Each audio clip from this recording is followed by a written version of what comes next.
Hello everyone, huge welcome to my channel. कैसे चल रहे हैं आपके एग्जाम्स? मुझे कमेंट्स में लिखकर ज़रूर बताएं।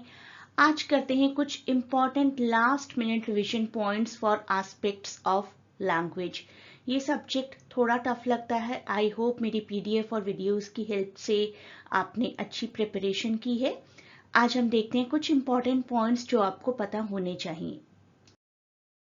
आई रियली वॉन्डर कि लाइव क्लासेस के लिए अभी भी क्वेरीज आ रही हैं, that too for December exam which is not possible at all. अगर आप क्लासेस ज्वाइन करना चाहते हैं, बैचेस चल रहे हैं, लेकिन अपकमिंग जून और नेक्स्ट ईयर के दिसंबर एग्जाम्स के लिए, तो उनके लिए आप ज्वाइन करना चाहते हैं तो प्लीज़ लाइव सेशन की क्वेरी करिए, otherwise no live session is going on. 4 PDFs हैं प्रिपरेशन के लिए। एक 63 पेजेस की है जिसमें 26 इंपॉर्टेंट टॉपिक्स हैं। Then the solved paper of December 2023, then the solved paper of 2024 June and one sample paper. तो ये सब कुछ आप कवर करेंगे तो काफ़ी अच्छी प्रिपरेशन हो जाएगी। प्लस इस वीडियो में हम 10 इंपॉर्टेंट पॉइंट्स करें वो भी कवर करिए। And do not consider this video as a key to the only questions जो कि एग्जाम में आएंगे, ऐसा कुछ नहीं है। लेकिन ये कुछ इंपॉर्टेंट पॉइंट्स हैं जो कि बहुत बार रिपीट होते हैं, तो ये आपको पता होने चाहिए जो 10 क्वेश्चंस मैं अभी डिस्कस करने वाली हूँ। Before moving further, please do not forget to share and subscribe the channel. सबसे पहला टॉपिक जो आपको पता होना चाहिए दैट इज बायलिंगुअलिज्म, और मैं थोड़ा शॉर्ट में करवाऊंगी, लेकिन इतना कि आप एग्जाम में कुछ तो ज़रूर लिख पाएंगे। अगर आपकी बिल्कुल ज़ीरो नॉलेज है इस पेपर के बारे में तो भी आप कुछ परफॉर्मेंस ज़रूर दे पाएंगे। बायलिंगुअलिज्म का मतलब होता है टू नो टू और मोर देन टू लैंग्वेजेस। जैसे हम में से लगभग सभी एक मदर टंग और एक इंग्लिश लैंग्वेज जानते हैं, तो we will be called bilinguist. Compound, coordinate, subordinate, ये 3 टाइप से याद रखनी है। कंपाउंड जबकि एक इंसान दोनों लैंग्वेजेस सेम कंटेक्स्ट में सीखता है और इजीली इंटरचेंज कर सकता है। सपोज एक पेरेंट मराठी है और एक बंगाली है, तो कंपाउंड बायलिंगुअलिज्म होगा उस बच्चे का। Coordinate, a person learns languages in different context. एक लैंग्वेज घर पे सीखी और स्कूल में सीखी कोई और लैंग्वेज, कंटेक्स्ट डिफरेंट रहा दोनों की अंडरस्टैंडिंग का। नेक्स्ट इज सबऑर्डिनेट, सब कोऑर्डिनेट बायलिंगुअलिज्म, जिसका मतलब है कि हम पहले एक लैंग्वेज सीख चुके होते हैं, बहुत अच्छे से एक लैंग्वेज आती है, उसके बाद जब हम सेकेंड लैंग्वेज सीखते हैं तो उसको फिल्टर आउट करते हैं अपनी फर्स्ट लैंग्वेज के थ्रू। जैसे कि अभी हम में से कोई अगर फ्रेंच या जर्मन लैंग्वेज सीखेगा तो हम एक एक वर्ड के थ्रू सीखेंगे, राइट? कि गुड मॉर्निंग को फ्रेंच में क्या कहते हैं, गुड मॉर्निंग को जर्मन में क्या कहते हैं, तो हम फिल्टर आउट करते हैं। 2 लिंग्विस्टिक कोड्स, लेकिन मीनिंग का एक ही यूनिट हमें चाहिए होता है कि गुड मॉर्निंग को दोनों लैंग्वेजेस में क्या बोला जाता है। तो sub coordinate bilingualism is to filter out the second language through the native language. Word formation की टाइप्स आ सकती हैं। बेसिक टाइप्स जो एग्जाम में रिपीट होती रहती हैं वो मैं आपको करवा देती हूँ, लेकिन मेरे सभी नोट्स भी ज़रूर पढ़िएगा, बाकी सभी वीडियोस भी ज़रूर देखिएगा। कंपाउंडिंग क्या होता है? वर्ड फॉर्मेशन का एक टाइप है। वर्ड फॉर्मेशन का मतलब होता है कि किसी भी प्रोसेस के थ्रू नए वर्ड्स को बनाना। जैसे कि 2 नाउन्स को यूज करके टूथ एंड ब्रश, एक अलग वर्ड बन गया toothbrush. Foot and ball को यूज करके फुटबॉल, स्नोमैन, हेयर कट। तो meaning of the compound words often relate to the meaning of its part. तो हेयर प्लस कट, बालों को काटना, इज हेयर कट। स्नो का बना हुआ आदमी, स्नोमैन। Foot, ball.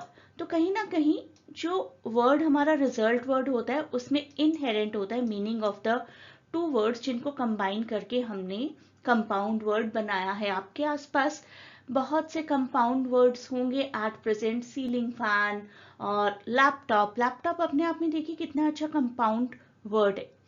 तो कंपाउंड वर्ड सिर्फ एक वर्ड फॉर्मेशन का प्रोसेस है जिसमें हम 2 बेसिक वर्ड्स को कंबाइन करके एक थर्ड वर्ड बनाते हैं। ब्लेंडिंग में आप कंफ्यूज हो सकते हैं थोड़ा कंपाउंडिंग से, लेकिन थोड़ा सा ध्यान से देखेंगे तो डिफरेंस समझ में आ जाएगा। जैसे ब्रेकफास्ट प्लस लंच है, इनको कंबाइन करके हमने यहाँ से बी आर पिक किया और यहाँ से UNCH पिक किया। Part of the words pick करते हैं जिससे कि इजीली प्रोनाउंस हो सके हमारा रिजल्ट वर्ड। स्मॉक देखिए, स्मोक का SM लिया हमने, फॉग का OG लिया। Motel, motor plus hotel. Information plus commercial, इनफॉर्मर्शियल।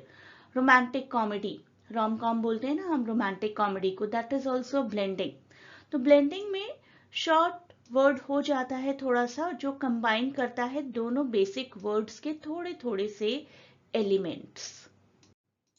Next is conversion. Conversion में हमारा वर्ड सेम रहता है लेकिन हम उसको डिफरेंट कंटेक्स्ट में यूज करते हैं।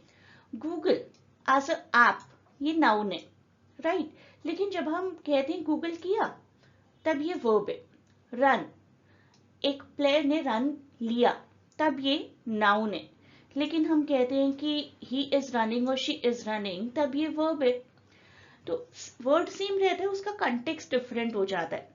तो word formation process in which the word changes its grammatical category just without adding any suffix or prefix।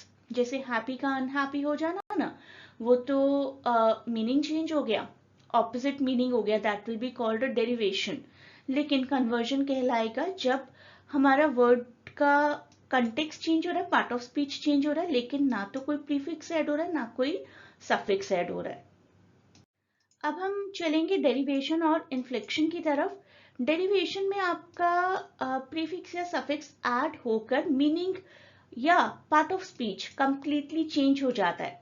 जैसे टीच का टीचर बन जाना, टीच तो वर्ब है लेकिन टीचर तो एक पर्सन है, नाउन। ब्यूटी, ब्यूटी तो एक नाउन है, abstract noun, and beautiful is adjective. तो पार्ट ऑफ स्पीच ही चेंज हो गया, या फिर हैप्पी का अनहैप्पी हो जाए, मीनिंग ऑपोजिट हो गया। तो मीनिंग का ऑपोजिट हो जाना या फिर पार्ट ऑफ स्पीच चेंज हो जाना, कोई प्रीफिक्स या सफिक्स ऐड होकर, दैट विल बी डेरिवेशन। लेकिन मीनिंग चेंज नहीं हो रहा है, कोई डिग्री चेंज हो रही है, जैसे हैप्पी का हैप्पियर हो जाना, दैट विल बी जस्ट इन्फ्लिक्शन। मतलब तो वही रहेगा ना, खुश होना, और हैप्पी का हैप्पियर हो जाना, दोनों ही एडजेक्टिव रहेंगे। टॉल का टॉलर हो जाना, दोनों ही एडजेक्टिव ही रहेंगे। प्ले का प्लेड हो जाना, वर्ब ही रहेगा।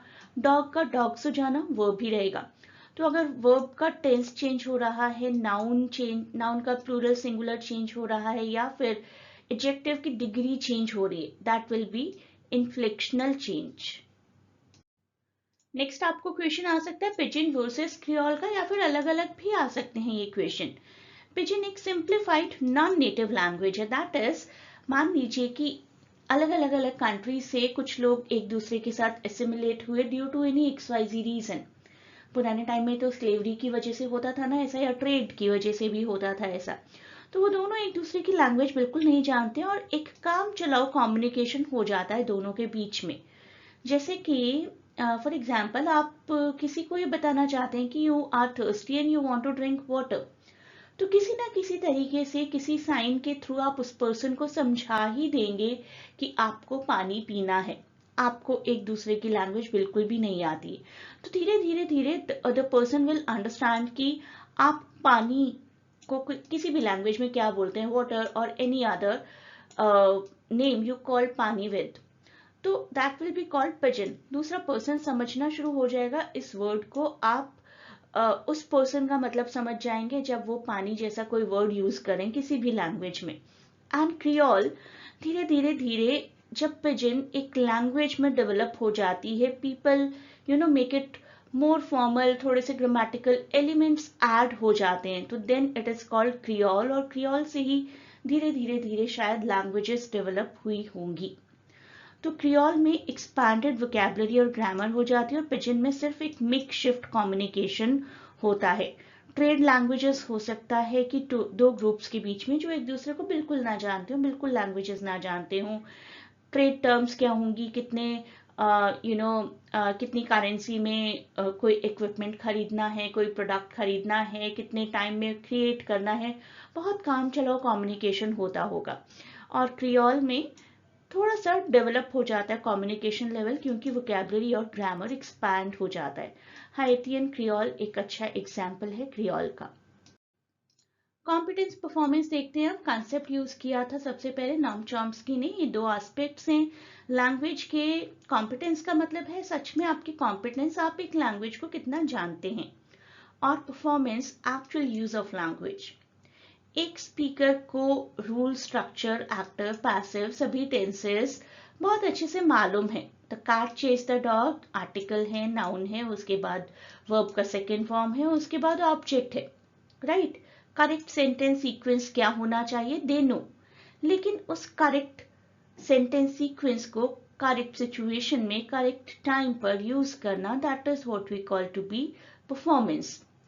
सो परफॉर्मेंस का मतलब है कि आप किस तरीके से अपने लैंग्वेज के रूल्स को प्रैक्टिकल टाइम में यूज कर पा रहे हैं। कई बार ऐसा होता है ना कि हमें मालूम सब कुछ होता है, एग्जाम्स में होता है स्पेसिफिकली ऐसा कि वी नो एवरीथिंग, पढ़ा तो सब कुछ था, अब ये आंसर किस तरीके से लिखें और कैसे लिखें वो समझ नहीं आता। तो कॉम्पिटेंस और परफॉर्मेंस एक जैसा हो जरूरी नहीं है। हो सकता है कि हमें पता सब कुछ है 100%, लेकिन हम एग्जाम में या फिर स्टेज पर जाकर उस चीज को परफॉर्म नहीं कर पा रहे। तो अलग अलग डिग्रीज हो सकती हैं कॉम्पिटेंस और परफॉर्मेंस की। Next topic is dialect versus register. Dialect एक वेरिएशन ऑफ लैंग्वेज है। लगभग सिमिलर फील हो सकता है, लेकिन कुछ कुछ वर्ड्स डिफरेंट प्रोनाउंस किए जाते हैं, वोकैबुलरी थोड़ी डिफरेंट होती है, ग्रामर थोड़ी डिफरेंट होती है। जैसे कि हिंदी डायलेक्ट के बहुत से वर्जन्स हैं पूरे इंडिया में। कहते हैं कि इंडिया में तो आप हर 10-10 किलोमीटर में अलग डायलेक्ट्स पा सकते हैं। भोजपुरी में एक सेंटेंस को डिफरेंट तरीके से बोला जाएगा और मारवाड़ी में डिफरेंट तरीके से बोला जाएगा। Both can be called the different dialects of Hindi spoken may be in any urban area, for example Delhi. And register is easy. Register होता है कि according to the level of formality, context, audience, purpose, situation, हम किस तरीके से अपनी language को change करते हैं। एक फॉर्मल सिचुएशन में एक पर्सन बोलेगा, I would like to request your kind assistance. आप किसी दोस्त को बोलेंगे ऐसा? नहीं। इवन दोस्त को तो आप इतना भी बोल देंगे ना, can you help me out, तब भी आपका मजाक बन जाएगा। दोस्त को हमें बोलना पड़ता है, यार थोड़ी सी हेल्प कर दे, right. So that is also the example of different register. Register means कि फॉर्मेलिटी लेवल आपका डिफरेंट सिचुएशंस में चेंज होता चला जाता है। नेगेशन हम सभी जानते हैं, किसी सेंटेंस का नेगेटिव कर देना, I want to go, I do not want to go, that is negation, right. Changing a statement or expression to its opposite meaning, deny, contradict, assertion जो हमारा था उसके साथ डिनाई करना, मेकिंग द मीनिंग नेगेटिव। दो तरीके के negation है, मॉर्फोलॉजिकल एंड सिंटैक्टिक। मॉर्फोलॉजिकल जिसमें आप प्रीफिक्स लगाकर चेंज करते हैं meaning, John is happy, John is unhappy. और कोई एग्जाम्पल आपके दिमाग में आ रहा है तो कमेंट्स में जरूर लिखिए। Next is syntactic negation, John is not very happy, तो सिर्फ नॉट लगा दिया हमने यहाँ पर, उससे भी मीनिंग चेंज हो जाता है, नेगेटिव हो जाता है, that is called syntactic, otherwise it is called morphological negation, right. Do and do, happy unhappy का तो मैंने एग्जाम्पल दिया ही, एंड वेल अनवेल, किसी भी एग्जाम्पल को आप यूज कर सकते हैं। तो की डिफरेंस क्या है दोनों के बीच में? Morphological negation changes individual word meaning, happy का ही मीनिंग चेंज हो गया डायरेक्टली, अनहैप्पी। सिंटैक्टिक पूरे सेंटेंस का मीनिंग चेंज होता है, तब नेगेशन हो पाता है। यहाँ पर सिर्फ एक वर्ड का मीनिंग चेंज करके हम नेगेशन कर सकते हैं मॉर्फोलॉजिकल में। Saussagean principle of science system. Saussagean principle Ferdinand de Saussure का दिया हुआ एक कॉन्सेप्ट है, जिसमें उन्होंने कहा कि लैंग्वेज बिल्कुल आर्बिट्रेरी होती है। एक साइन दो पार्ट से बना होता है, सिग्निफायर एंड सिग्निफाइड।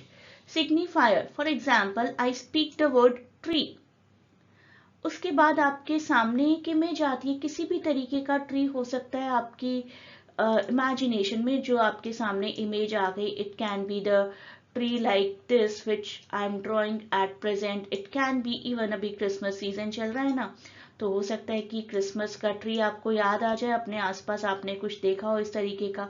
तो सबकी इमेजिनेशन अलग तरीके के हो सकते हैं। तो कंसेप्ट जब आपके दिमाग में आता है दैट इज कॉल्ड सिग्निफाइड, और साउंड जब आप सुनते हैं या इवन पढ़ते हैं तो दैट इज कॉल्ड सिग्निफायर। तो कनेक्शन क्या है? कनेक्शन तो नेचुरल नहीं है, सोशल अग्रीमेंट है, क्योंकि हमें बचपन से बताया गया ना कि दिस इज ट्री। अगर इसका नाम इस इमेज का नाम ट्री ना होकर कप होता, राइट, तो जब भी कोई कप बोलता तब हम यही इमेज इमेजिन करते। तो आर्बिट्रेरी है ना, कोई फिक्स्ड रूल नहीं है। अब क्या होता है कि कोई कप बोलता है तो हम कप ही इमेजिन करते हैं। ठीक है, मेरा कप थोड़ा सा ठीक से ड्रॉ नहीं हुआ, I hope you will understand, right. तो connection between signifier and signified natural नहीं है, भगवान ने बनाकर नहीं भेजा है, ये सोशल अग्रीमेंट है। Next is literal versus figurative. Literal का मतलब क्या है? जो दिखाई दे रहा है वैसा ही मीनिंग है सेंटेंस का, कोई मेटाफर, कोई एग्जैजरेशन नहीं है, straight forward factual meaning. Sky is blue, आसमान नीला है, बस that is it. Figurative, the sky is feeling blue, ऐसा लगता है हमारा स्काई उदास है। यहाँ पर हम देखें तो अगर लिटरेरी डिवाइसेस आप बहुत अच्छे से जानते हैं तो पैथेटिक फेलिसी या फिर पर्सोनिफिकेशन कह सकते हैं आप सिंप्लीफाइड वे में। तो sky is feeling blue, I am feeling blue, मैं उदास महसूस कर रही हूँ। अब ब्लू वर्ड का तो कोई ट्रांसलेशन ही नहीं हुआ यहाँ पर, लेकिन जब हम स्काई इज ब्लू बोलेंगे तो ब्लू का ट्रांसलेशन होगा, लिटरल मीनिंग होगा। बहुत से और एग्जाम्पल्स भी हैं। अगेन आई एम सेइंग कि आपको कोई एग्जाम्पल याद आए तो जरूर लिखिए कमेंट्स में। तो इस वीडियो के थ्रू, इन 4 पीडीएफ्स के थ्रू अपनी प्रिपरेशन को इंटैक्ट रखिए और कल एग्जाम के बाद मुझे जरूर बताइए कैसा हुआ आपका exam. Live classes again I am saying कि अगर आप ज्वाइन करना चाहते हैं तो अभी दिसंबर एग्जाम के लिए क्वेरी मत करिए, जून के लिए या नेक्स्ट 2025 दिसंबर के लिए ज्वाइन करेंगे तो आपको लाइव सेशंस जरूर मिलेंगे। Good luck for your exams.